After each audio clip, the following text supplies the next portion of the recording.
Welcome back to our YouTube channel. आज के session में हम स्टार्ट करेंगे class 10th chapter number 4 absorption by roots the process involved. ठीक है, सो इस चैप्टर में हम ये देखेंगे किस तरीके से रूट्स सॉइल के थ्रू मिनरल्स, न्यूट्रिशन, वाटर इनको एब्जॉर्ब करता है एंड प्लांट के डिफरेंट पार्ट्स में इनका एक्सपोर्ट करता है। ठीक है, इसमें कौन कौन से स्टेप्स इन्वॉल्व हैं, कौन कौन सी प्रोसेस इन्वॉल्व हैं, इन सभी को हम डीप 1 by 1 स्टडी करेंगे। सबसे पहला जो टॉपिक है इस चैप्टर का है absorption by the roots. Roots किस तरीके से एब्जॉर्ब करती हैं। The roots not only fix the plants in the soil giving it support but the most important and life supporting function of the roots is to absorb water and minerals, nutrients from the soil and conduct them into the stem for supply to the leaves, flower, fruits, etc. ये paragraph ये बता रहा है कि roots का सिर्फ इतना काम नहीं है कि वो प्लांट को अटैच करके रखता है, जोड़े रखता है रूट्स सॉइल से और उसे एक सपोर्ट प्रोवाइड करा रहा है। ठीक है, बट रूट्स का मेन रोल ये है कि ये सॉइल से मिनरल्स को, न्यूट्रिशंस को एंड वाटर को एब्जॉर्ब करता है एंड उसे प्लांट के डिफरेंट पार्ट्स में एक्सपोर्ट करता है, जैसे लीव्स में, फ्रूट्स में एंड फ्लावर में। जितना भी प्लांट का पार्ट है, चाहे वो उसका टॉप मोस्ट एरियल पोर्शन हो या कोई भी पेरीफेरी वाली लीफ ही क्यों ना हो, सब जगह जो है ट्रांसपोर्टेशन कराती है किससे? रूट्स के थ्रू। प्रीवियस चैप्टर में हमने ये भी पढ़ा था कि प्लांट्स में जो ट्रांसपोर्टेशन हो रहा है ये किस किस के थ्रू हो रहा है। तो इसमें जो टिश्यूज़ हमने पढ़े थे वो हमने जाइलम पढ़ा था एंड हमने फ्लोएम पढ़ा था।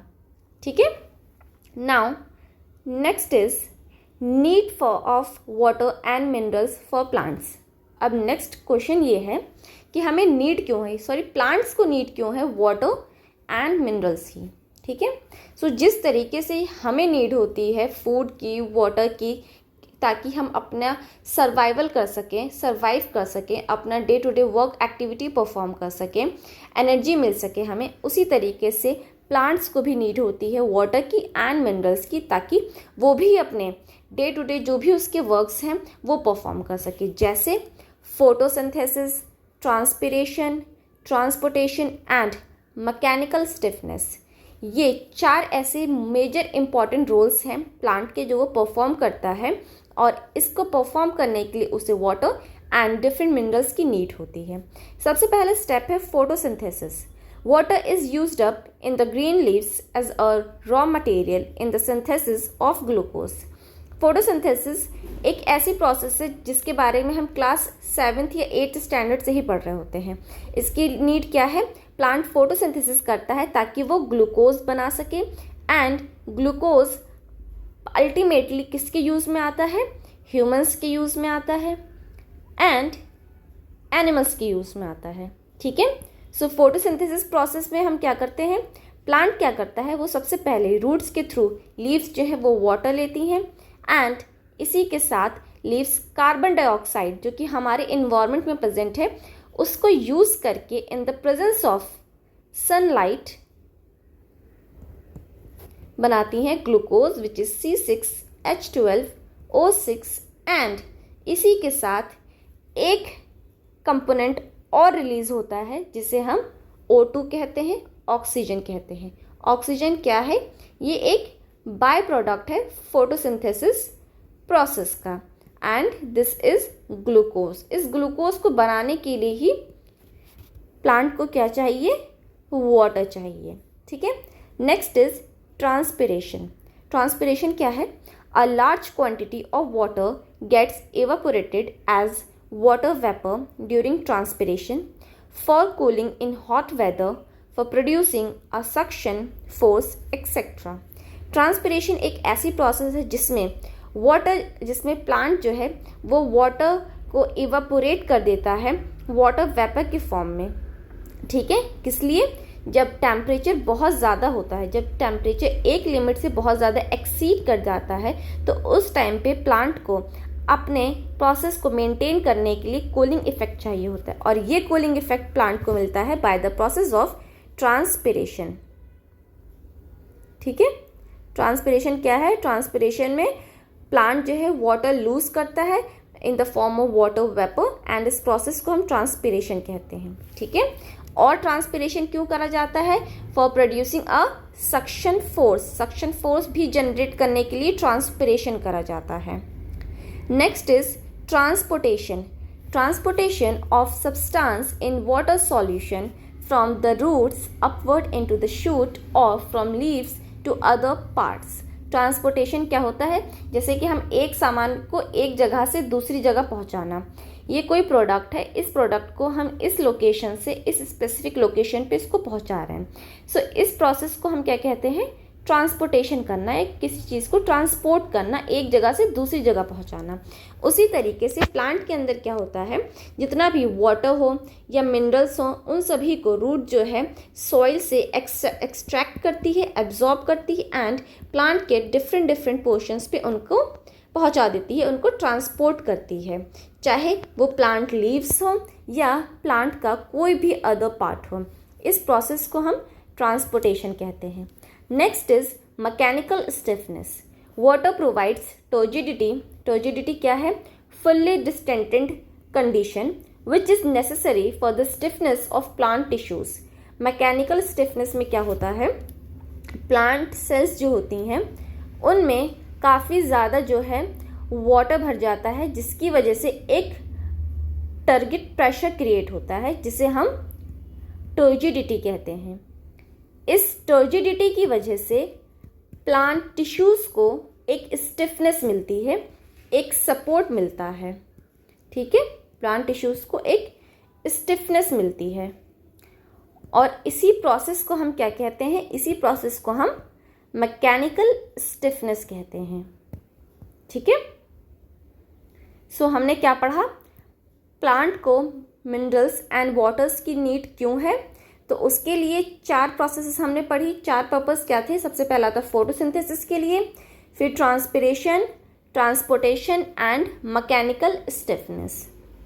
Now next is mineral nutrients required by the plant are absorbed from the soil by the roots only। ठीक है, अब नेक्स्ट पॉइंट ये है कि क्या प्लांट सिर्फ और सिर्फ अपनी रूट से ही जो है मिनरल न्यूट्रिशंस को और वाटर को एब्जॉर्ब कर सकता है? क्या कोई और पार्ट इसका इन्वॉल्व नहीं हो सकता इसमें? सो आंसर इसका होगा नो। प्लांट का सिर्फ और सिर्फ रूट्स ऐसी है जो कि एक ऐसा पार्ट है प्लांट का जो कि इन्वॉल्व होता है for the absorption of mineral nutrition and waters from soil to other parts of plant. ठीक है, यही ट्रांसपोर्ट कराता है। Some of these nutrients are absorbed as a salt. ये जो न्यूट्रिएंट्स हैं ये कभी कभी सॉल्ट के फॉर्म में भी एब्जॉर्ब होते हैं, जैसे nitrates, phosphate, sulphate and some simply as ions. Ions में क्या आएंगे? Potassium, calcium, magnesium, chlorine etcetera. ठीक है, सो रूट्स जो है न्यूट्रिशन को एब्जॉर्ब करती है सॉल्ट के फॉर्म में, तो उसके लिए हमारे पास एग्जाम्पल है नाइट्रेट, फोस्फेट, सल्फेट। और अगर न्यूट्रिशन एब्जॉर्ब हो रहे हैं as a form of ions तो ये होंगे हमारे पास potassium ion, calcium ion, magnesium ion and chlorine ions. These elements are required as constituents of cell and cell organelles as well as in the synthesis of a variety of compounds और enzymes within the cell। ये जो elements हैं इन सभी का एक अपना important role है। ठीक है, एक अपनी इम्पॉर्टेंट जगह है सेल में और सेल ऑर्गेनेल्स में, जहाँ पे ये एक रोल प्ले करते हैं for the synthesis of variety of compounds and enzymes with in the cell. Next is characteristics of roots for absorbing water. क्या कैरेक्टरिस्टिक्स हैं रूट्स के वाटर एब्जॉर्ब करने के लिए? The ability of the roots to draw water from the soil is dependent on 3 characteristics. Roots की ability water को absorb करने की सॉइल में से ये डिपेंड करती है 3 कैरेक्टरिस्टिक्स पे। So first characteristic is surface area of roots is enormous. क्या कहने का मतलब है? जितना ज़्यादा रूट्स का सरफेस एरिया बढ़ेगा उतने ही ज़्यादा जो है रूट्स केपेबल होगी सॉइल में से मिनरल्स या वाटर्स को एब्जॉर्ब करने के लिए। ठीक है, हम जनरली देखते हैं जितने भी बिग प्लांट्स होते हैं, सो बिग ट्रीज होते हैं, for example banyan tree, neem tree etcetera, तो उन सभी की रूट्स जो होती हैं वो काफ़ी बड़ी होती हैं और काफ़ी बड़े एरिया में फैली होती हैं। क्यों? क्योंकि प्लांट बहुत बड़ा है, ट्री बहुत बड़ा है, उसको ज़्यादा अमाउंट में वाटर एंड मिनरल्स चाहिए। ठीक है, सो ज़्यादा अमाउंट में उसको वाटर एंड मिनरल्स प्रोवाइड करने के लिए रूट्स को अपना सरफेस एरिया इंक्रीज करना पड़ेगा। जितना ज़्यादा वो अपना सरफेस एरिया इंक्रीज करेगी उतना ही ज़्यादा वो केपेबल होगी एब्जॉर्ब करने के लिए। ठीक है, सो फर्स्ट हमारे कैरेक्टरिस्टिक क्या है कि सरफेस एरिया रूट्स का बहुत ज़्यादा होना चाहिए। It is common experience that even a small garden plant such as balsam when gently uprooted from the soil show a thick bunch of rootlets or branch roots। यहाँ ये example ले रहे हैं एक बालमास गार्डन प्लांट का, जो कि काफ़ी छोटा प्लांट होता है। ये देखिए इस स्ट्रक्चर में दिखाया गया है इस प्लांट को, कितना ज़्यादा छोटा प्लांट है ये। ठीक है, काफ़ी ज़्यादा टाइनी सा प्लांट है, बट इसकी रूट देखिए, रूट का सरफेस एरिया कितना बड़ा है। ठीक है, सो ये क्या है, इस रूट में से काफ़ी ज़्यादा ब्रांचेस निकली हुई हैं और हर एक ब्रांच में छोटे छोटे हेयर लाइक स्ट्रक्चर्स है जिन्हें हम रूट हेयर्स कहते हैं। दीज आर रूट हेयर्स, इनका भी एक रोल होता है सॉइल में एब्जॉर्प्शन के लिए। सो यहाँ आया second characteristic, root hairs contain cell sap of a higher concentration than that of surrounding water। Now हमने इससे पहले वाली स्लाइड में ये देखा कि रूट्स के पास छोटे छोटे हेयर लाइक स्ट्रक्चर्स प्रेजेंट होते हैं जिनका काम होता है एब्जॉर्ब करना, और उन्हें हम रूट हेयर्स कह रहे थे। सो इन रूट हेयर्स के पास क्या प्रेजेंट होता है, सेल सैप होता है। ठीक है, और ये सेल सैप का कंसंट्रेशन जो है काफ़ी ज़्यादा होता है around the water. Root hairs are extension of the outer cell of the roots. Roots की जो आउटर सेल्स होती हैं उसे हम एपिडर्मल सेल कहते हैं।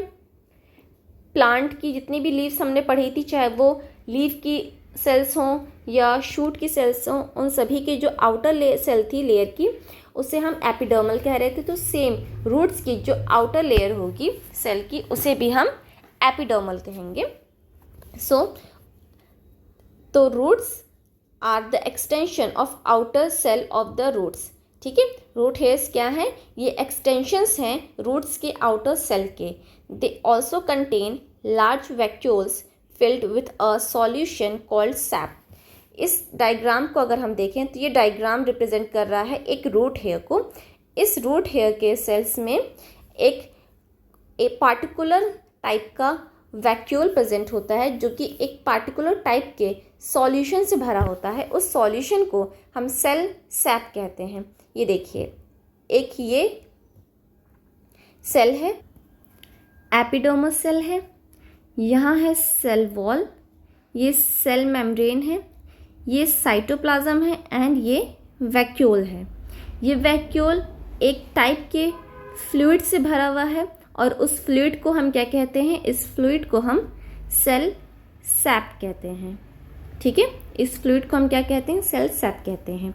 Some salts are dissolved in it and the cell sap therefore usually has a concentration higher than that of the surrounding water. ठीक है, इस सेल सैप में कुछ सॉल्ट जो है वो डिजॉल्व होता है। ठीक है, जिसकी वजह से इसका जो कंसंट्रेशन है वो सराउंडिंग में जो वाटर प्रेजेंट होता है उसके कंसंट्रेशन से ज़्यादा हो जाता है। This characteristic is an important requirement to draw in water from the outside, that is from occurrence of osmosis, which is described later. Now next characteristic is root hairs have thin wall। Root hairs जो हैं उनकी जो wall होती है वो काफ़ी ज़्यादा thin होती है। Like all plant cells, root hairs also have two outer layers, a cell wall and a cell membrane. जैसे बाकी प्लांट सेल्स के पास दो लेयर होती है, एक आउटर लेयर एंड एक इनर लेयर। जो आउटर लेयर होती है उसे हम सेल वॉल कहते हैं एंड जो इनर लेयर होती है उसे हम सेल मेम्ब्रेन कहते हैं, या सेल मेम्ब्रेन, या इसी को हम प्लाज्मा मेम्ब्रेन भी कहते हैं। ठीक है, उसी तरीके से रूट हेयर्स के पास भी दो वॉल्स हैं। The cell wall is thin and permeable.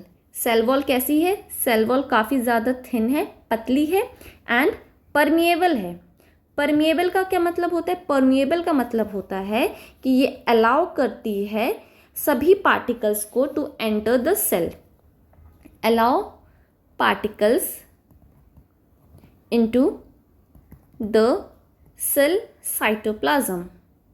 ठीक है, परमिएबल का मतलब ये होता है it allows the movement of water molecules and dissolve substance freely in and out of the cell.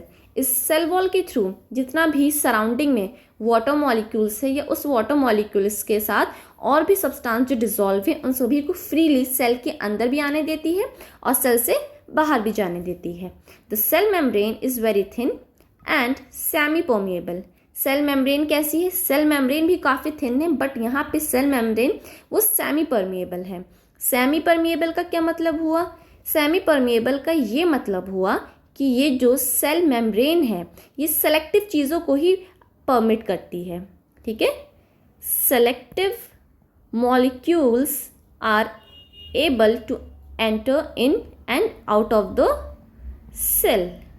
ठीक है, which means that it allows water molecule to pass through but not the larger molecules of the dissolved salt. Now next point is absorption and conduction of water and minerals.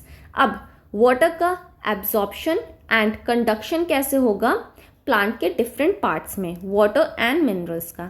अभी हमने क्या क्या पढ़ा? सबसे पहले हमने ये पढ़ा कि रूट्स क्या करती हैं, रूट्स एब्जॉर्प्शन करती हैं। उसके बाद हमने ये पढ़ा कि क्या नीड है इस एब्जॉर्प्शन की। ठीक है, उसके बाद हमने थर्ड पॉइंट पढ़ा कैरेक्टरिस्टिक्स क्या है रूट्स के फॉर एब्जॉर्बिंग वाटर। अब हम पढ़ेंगे कि एब्जॉर्प्शन एंड कंडक्शन किस तरीके से होगा वाटर एंड मिनरल्स का।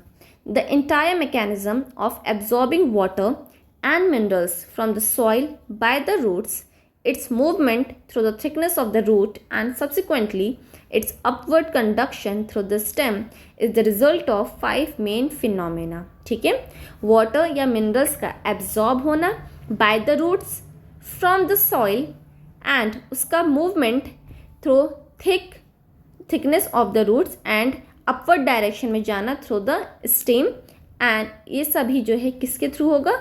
5 फिनोमिना के थ्रू होगा। ठीक है, सबसे पहले ये क्या हम पढ़ रहे हैं? ये रूट्स हैं। रूट्स कहाँ है? सॉइल के अंदर है। एंड ये एक स्टेम है और इस स्टेम से काफ़ी सारी ब्रांचेस भी निकल रही हैं एंड यहीं पे फ्रूट्स भी होंगे, कहीं कहीं फ्लावर्स भी होंगे। ठीक है, तो काफ़ी सारे स्ट्रक्चर्स हैं। अब रूट्स क्या कर रही है?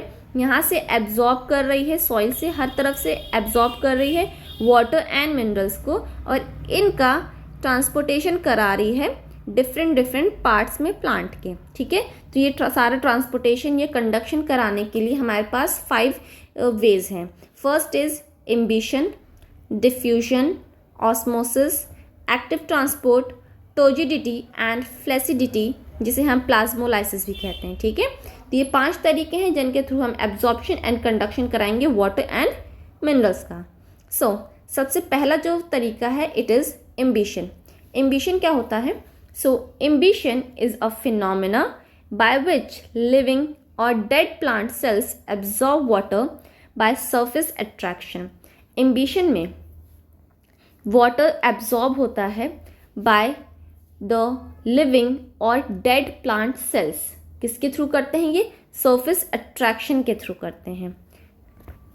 Substance which are made up of cellulose or protein are hydrophilic, strong affinity for water.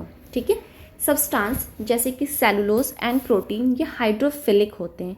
Hydrophilic का मतलब होता है वाटर लविंग।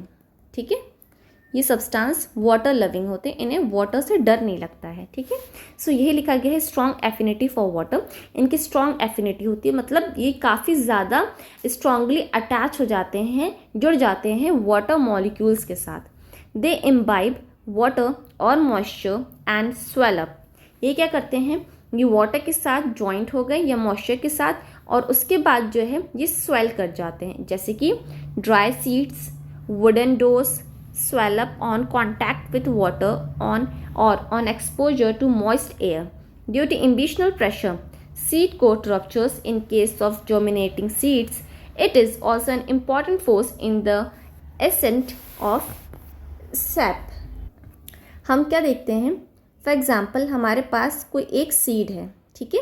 अब हमें इस सीड को जर्मिनेट करना है, तो नॉर्मली हम इस सीड को सॉइल के अंदर रख देते हैं, ठीक है। अब हम इस सॉइल में वाटर प्रोवाइड करते हैं, ठीक है, वाटर डालते हैं, तो ये सीड बनी हुई है अल्टीमेटली सेलुलोज या प्रोटीन की। तो अब फॉर एग्जाम्पल ये प्रोटीन की बनी हुई है, ठीक है। सो प्रोटीन कैसा मॉलिक्यूल है, प्रोटीन हमने पढ़ा ये हाइड्रोफिलिक मॉलिक्यूल है, मतलब वाटर लविंग मॉलिक्यूल है, ठीक है। तो जब हम इसमें वाटर ऐड करेंगे तो वाटर एंड प्रोटीन ये आपस में जॉइंट हो जाएंगे एंड जितना भी वाटर था वो सारा का सारा जो है ये सीड्स एब्जॉर्ब कर लेंगे, इनके अंदर जो प्रोटीन है वो एब्जॉर्ब कर लेंगे एंड ये सीड कैसी हो जाएगी, ये स्वेल कर जाएगी, फूल जाएगी, ठीक है। और एक लिमिट के बाद ये क्या होगी, सीड ये बर्स्ट करेगी एंड जर्मिनेशन जो है इस सीड का वो स्टार्ट होगा। जब ये बर्स्ट करेगी तो इसके अंदर से स्ट्रक्चर्स निकलेंगे, एक शूट के लिए एंड एक रूट के लिए। For example this structure is for root formation and this structure is for shoot formation. तो इस तरीके से फिर एक नया प्लांट जो है अराइज हुआ, ठीक है। तो एम्बिशन क्या है, एम्बिशन एक ऐसा फिनोमिना है जिसमें लिविंग या डेड प्लांट सेल्स जो होती हैं वो एब्जॉर्ब करती हैं वाटर। एम्बिशन में रूट्स का कोई रोल नहीं है वाटर एब्जॉर्प्शन के लिए, जो मेनली रूल है ये इन्वॉल्वमेंट है वो प्लांट सेल्स का है। Next is diffusion. डिफ्यूजन क्या है, diffusion is the free movement of molecule of a substance which is solute or solvent gas liquid from region of their higher concentration to the region of their lower concentration when the two are in direct contact। क्या कहना चाह रहा है ये, for example चलिए हम इस experiment के थ्रू इसको समझते हैं, ठीक है। हमने क्या करा, हमने 3 बीकर ले लिए हैं, ठीक है। इस तरीके से हमने 3 बीकर ले लिए हैं। सबसे पहले हमने बीकर नंबर 1 लिया, इस बीकर नंबर 1 में हमने जो है इसको फिल कर दिया है वाटर से, ठीक है। अब इसके अंदर हमने जो है शुगर्स ऐड करी। अब शुगर के काफ़ी सारे छोटे छोटे मॉलिक्यूल्स होते हैं, ठीक है। या एक काम करते हैं, हमने इसमें क्या करा, हमने यहाँ पे एक बिग चंक ऑफ शुगर लिया, ठीक है। ये एक बड़ा मॉलिक्यूल है शुगर का, big molecule of sugar.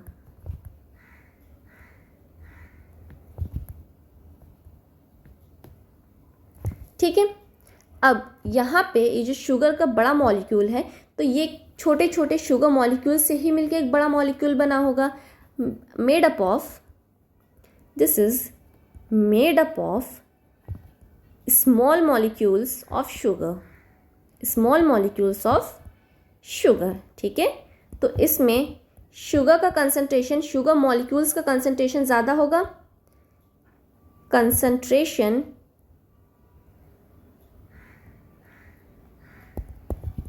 Is high, ठीक है। इसके अंदर शुगर मॉलिक्यूल्स का कंसंट्रेशन ज़्यादा है, ठीक है।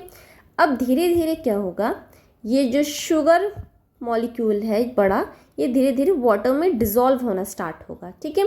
डिज़ोल्व होगा कैसे, इसका डिज़ोल्व होना स्टार्ट होगा जब ये बड़ा मॉलिक्यूल जब ब्रेक करेगा, ठीक है। अब धीरे धीरे इसमें जो बहुत सारे छोटे छोटे शुगर के पार्टिकल्स थे ये अब एक दूसरे से स्प्रेड होंगे। पहले तो ये सब एक ही साथ जॉइंट थे, एक साथ एग्रीगेट थे, एक दूसरे की बाइंडिंग में प्रेजेंट थे, बट अब जैसे ही ये वाटर के कांटेक्ट में आए ये एक दूसरे से दूर जाने लगे, ठीक है।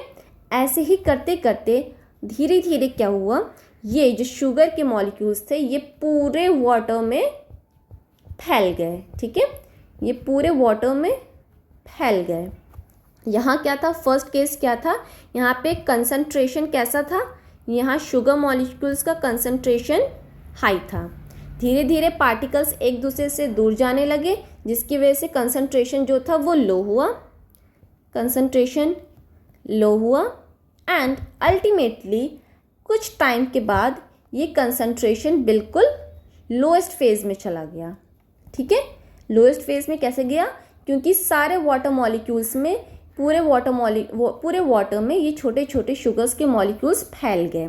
तो इससे हमने क्या समझा, इससे हमने ये समझा कि जो डिफ्यूजन प्रोसेस है उस डिफ्यूजन प्रोसेस में मॉलिक्यूल्स जो हैं वो high concentration to low concentration move करता है। ठीक है, ये लाइन क्या कह रही है, डिफ्यूजन क्या है, इसमें फ्री मूवमेंट होता है मॉलिक्यूल्स का ऑफ अ सब्सटेंस। ये सब्सटेंस सॉल्यूट भी हो सकता है, सॉल्वेंट भी हो सकता है, गैस भी हो सकता है, लिक्विड भी हो सकता है, from region of their higher concentration to the region of their lower concentration. Higher concentration से लोअर कंसंट्रेशन में मूव करना इज कॉल्ड डिफ्यूजन। ठीक है, when two are in direct contact, ये कब होगा, when two are in direct contact, जब दो पार्टिकल्स एक दूसरे के साथ डायरेक्ट कॉन्टैक्ट में होंगे तब होगा diffusion, movement of particle from higher concentration to lower concentration. यही हमने अपने एक्सपेरिमेंट नंबर 1 से समझा। ठीक है, अब नेक्स्ट इज ऑस्मोसिस। सो ये ऑस्मोसिस क्या है, so osmosis is the movement of water molecules from their region of higher concentration to their region of lower concentration. ठीक है, therefore a semi permeable through a semi permeable membrane. Osmosis क्या है, osmosis में हम किसका movement करा रहे हैं, हम वाटर मॉलिक्यूल्स का मूवमेंट करा रहे हैं। डिफ्यूजन एंड ऑस्मोसिस ये तो एक ऐसे टॉपिक हैं जिसमें बच्चे अक्सर कंफ्यूज हो जाते हैं कि दोनों में बात तो हम सेम ही कह रहे हैं कि पार्टिकल का हम जो है मूवमेंट करा रहे हैं higher concentration to lower concentration, तो दोनों में डिफरेंस क्या है। तो डिफरेंस ये है कि डिफ्यूजन में हम डिफरेंट मॉलिक्यूल्स के बारे में पढ़ रहे थे, वहाँ हमने सॉल्वेंट भी लिया, सॉल्यूट भी लिया, गैसेस भी ली, हर पार्टिकल लिया। बट ऑस्मोसिस में हम सिर्फ और सिर्फ स्पेसिफिकली वाटर मॉलिक्यूल्स की बात कर रहे हैं। वाटर मॉलिक्यूल्स का मूवमेंट हो रहा है हायर कंसंट्रेशन से लोअर कंसंट्रेशन में सेमी परमिएबल मेम्ब्रेन के थ्रू। ठीक है, सो यहाँ क्या दिखाया गया, यहाँ दिखा रहे हैं कि हमने एक बीकर लिया है, इस बीकर में हमने अपना सॉल्यूट मॉलिक्यूल्स ऐड करा। ये जो रेड कलर के पार्टिकल्स हैं ये हमारे सॉल्यूट मॉलिक्यूल्स हैं एंड जो ब्लू कलर में है ये हमारा वाटर मॉलिक्यूल्स हैं। ठीक है, अब इसको हमने सेमी परमिएबल एक मेम्ब्रेन के थ्रू जो है इसको हमने डिवाइड कर दिया दो पार्ट्स में। ठीक है, सो ये जो लेफ्ट साइड है यहाँ पे लो कंसंट्रेशन है सॉल्यूट मॉलिक्यूल्स का, और जो राइट साइड है यहाँ पे हाई कंसंट्रेशन है सॉल्यूट मॉलिक्यूल्स का। ठीक है, अब ऑस्मोसिस प्रोसेस के थ्रू क्या हुआ, थोड़ी देर बाद वाटर जो है वो धीरे धीरे लो कंसंट्रेशन से हाई कंसंट्रेशन की तरफ जाने लगा, की तरफ ये जा रहा है from higher concentration to lower concentration. अब क्या हुआ, सेम कंसंट्रेशन हो गया, दोनों साइड इक्विलिब्रियम पड़ गया। ठीक है, नेक्स्ट इज एंडोऑस्मोसिस। एंडोऑस्मोसिस क्या है, एंडोऑस्मोसिस वर्ड का अगर हम ब्रेक करें टू पार्ट्स में, so it is endo and osmo. ठीक है, एंडो का मतलब होता है इनवर्ड एंड ऑस्मो का मतलब होता है पुश या थ्रस्ट। ठीक है, तो हम यहाँ क्या कर रहे हैं, हम पुश कर रहे हैं अंदर की तरफ। ठीक है, हम यहाँ पे किसी भी चीज़ को पुश कर रहे हैं inside. So endosmosis is the inward diffusion of water through a semi-permeable membrane when the surrounding solution is less concentrated. This tends to swell up the cell. Endosmosis में क्या हुआ, एंडोऑस्मोसिस में हम वाटर को अंदर की तरफ पुश कर रहे हैं। हम वाटर को सेमी परमेबल मेम्ब्रेन के थ्रू जो है by the process of diffusion हम अंदर की तरफ पुश कर रहे हैं, मतलब higher concentration to lower concentration भेज रहे हैं। ठीक है, हाई कंसंट्रेशन से लोअर कंसंट्रेशन के थ्रू भेज रहे हैं through the semi permeable membrane. इसकी वजह से क्या होगा, ये जो स्वेल है, ये जो सेल है, ये क्या होगी, ये स्वेल कर जाएगी, फूल जाएगी। अब इससे हम एग्जांपल अगर एक लें तो स्पॉन्ज सबके घर होगा, सबने देखा होगा स्पॉन्ज। स्पॉन्ज क्या होता है, जब इसको हम वाटर के अंदर रखते हैं तो ये जितना भी वाटर होता है उन सभी को एब्जॉर्ब कर लेता है, सारे वाटर को एब्जॉर्ब कर लेता है, जिसकी वजह से इस स्पॉन्ज का जो साइज़ है वो डबल हो जाता है। जो इसका नेचुरल साइज़ था, फॉर एग्जांपल 1x था, अब ये 1x से 2x हो जाता है। और जब हम इसको स्क्वीज़ करते हैं, इसको जब हम स्क्वीज़ करते हैं तो जितना भी वाटर होता है वो सारा का सारा उइज आउट हो जाता है। ठीक है, इसका मतलब क्या था कि इसने अपने अंदर वाटर को इतना ज़्यादा एब्जॉर्ब कर लिया कि इसका साइज जो था वो डबल हो गई, ये स्वेलअप कर गया। सेम चीज़ क्या हुई यहाँ सेल के साथ हुई, किसके थ्रू हुई, by the process of endosmosis. Now next is exosmosis. Exosmosis क्या है, एक्सो का मतलब होता है आउटवर्ड, बाहर की तरफ निकालना, ठीक है। So is the outward diffusion of water, यहाँ हम वाटर को बाहर निकाल रहे हैं, मतलब सेल के अंदर वाटर का कंसंट्रेशन कैसा होगा, सेल के अंदर वाटर का कंसंट्रेशन ज़्यादा होगा एंड एक्सटर्नल एनवायरनमेंट में वाटर का कंसंट्रेशन जो होगा वो लोअर कंसंट्रेशन होगा, ठीक है। तो वाटर कहाँ मूव करेगा, अंदर से बाहर की तरफ। अब जब वाटर अंदर से बाहर की तरफ जाएगा तो सेल कैसी हो जाएगी, सेल जो है वो श्रिंक कर जाएगी, there will be a shrinkage of the cell, ठीक है। सो ये होता है एक्सोस्मोसिस। नाउ अब हम एक एग्जाम्पल देखते हैं, एक एक्सपेरिमेंट करते हैं जिससे हमें ऑस्मोसिस और क्लियर होगा, ठीक है। सो हमने क्या करा, इस फिगर में देखिए, हमने एक जो है एक फनल लिया, ठीक है।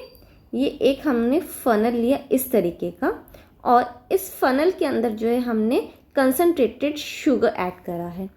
इधर और अच्छे से समझते हैं, ये एक हमने जो है फनल लिया, इस फनल के अंदर जो है हमने शुगर कंसंट्रेशन ऐड करा, ऐड करके इसको हमने इसके टॉप पे से कवर कर दिया एक मेम्ब्रेन से, ठीक है। ये मेम्ब्रेन क्या हो सकती है, ये मेम्ब्रेन या तो सेलोफेन पेपर हो सकता है, या तो ये एक एग मेम्ब्रेन हो सकती है, या तो ये एक एनिमल ब्लैडर हो सकता है, ठीक है। इन तीनों में से कोई भी मेम्ब्रेन लेके हम इसके माउथ पे इसको कवर कर देंगे और इसे इन्वर्ट पोजीशन में एक बीकर के अंदर रख देंगे, ठीक है। और ये बीकर क्या है, ये बीकर वाटर से फिल्ड है, पानी से भरा हुआ है ये बीकर, ठीक है। अब हमने क्या करा, इस फनल की जो टेल है, इस टेल को हमने फिक्स कर दिया इस रॉड से इस बीकर के थ्रू, ताकि इसमें मूवमेंट ना हो। अब धीरे धीरे हम नोट करेंगे कि ये जो शुगर कंसनट्रेटेड जो शुगर है इसका लेवल ऊपर जाता जा रहा है धीरे धीरे, ठीक है। ये कंसंट्रेशन जो है धीरे धीरे ऊपर जाता जा रहा है। फॉर एग्जांपल ये एक इस स्पेसिफिक लेवल तक पहुंच गया, ठीक है। अब इस चीज़ को नोट करने के लिए हमने एक सॉल्यूशन और तैयार करा, ठीक है।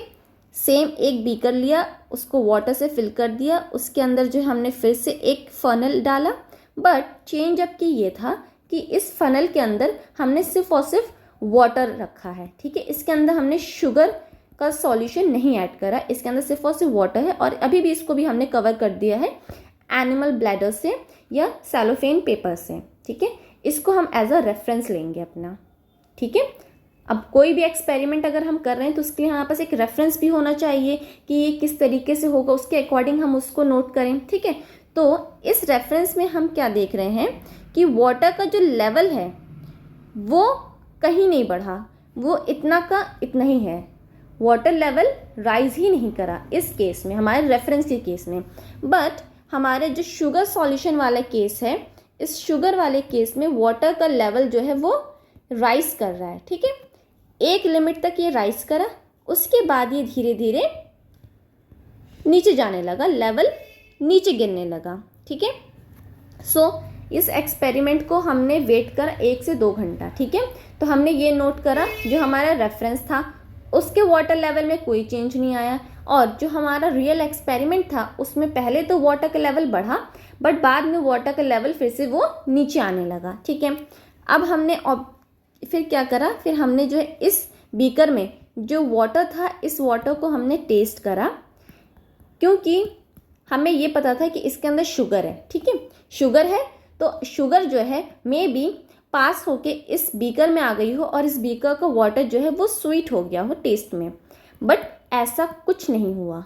इस बीकर का जो वाटर था वो स्वीट ही नहीं था, वो एक नॉर्मल वाटर का जैसे टेस्ट कर रहा था, ठीक है।